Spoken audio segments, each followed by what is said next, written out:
Mr. Stubb, thank you very much for having us for this interview.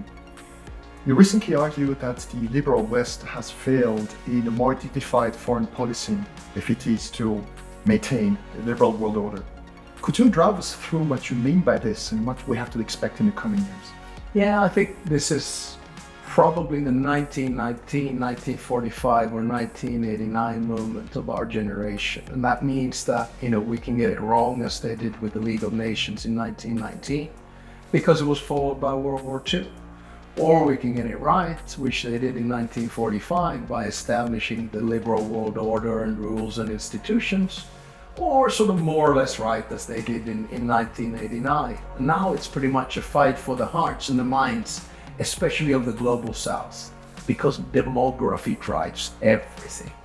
And 25% of the world population in 2030 will be from Africa. In 2040 it'll be 30% and going up. So we need to drive a more dignified foreign policy, which in my mind means that instead of lecturing, we listen. Instead of giving aid, we trade. So the world is changing, and I think the West needs to change with it. NATO has gone through major changes, maybe compared to 3 years ago and compared to today.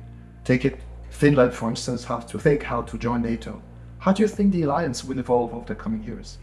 Yeah, it's like a revitalization of NATO, and it's probably one of the biggest unintended consequences of Putin's attack on Ukraine.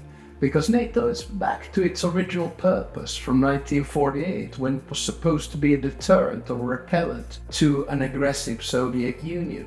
And now it's that to Russia. In between, when the Cold War ended, it started to do a lot of peace making and crisis management initiatives. Finland was part of it, even though we were not in NATO. But now there's a clear demand for NATO. I actually think that NATO is going to enlarge, not only with Finland and Sweden, which is 31 and 32 countries, but we'll probably see more countries coming into NATO. Why? Because of Russia. Taking it from the Russian episode in Ukraine, now what about European integration? How was it before the war took place? And obviously now everything has changed as well. So how do you see this evolving? Yeah, the EU to a certain extent in Europe is a little bit like a family. So when there's nothing serious, you bicker about unnecessary stuff, right? Europe needed to be the most competitive economy in the world by 2010. We do institutional haggling, but then when it gets serious, when you have a common enemy, the family unites. So I've never, I'm an EU nerd. I've been doing this as a civil servant, an academic and politician pretty much all my adult life.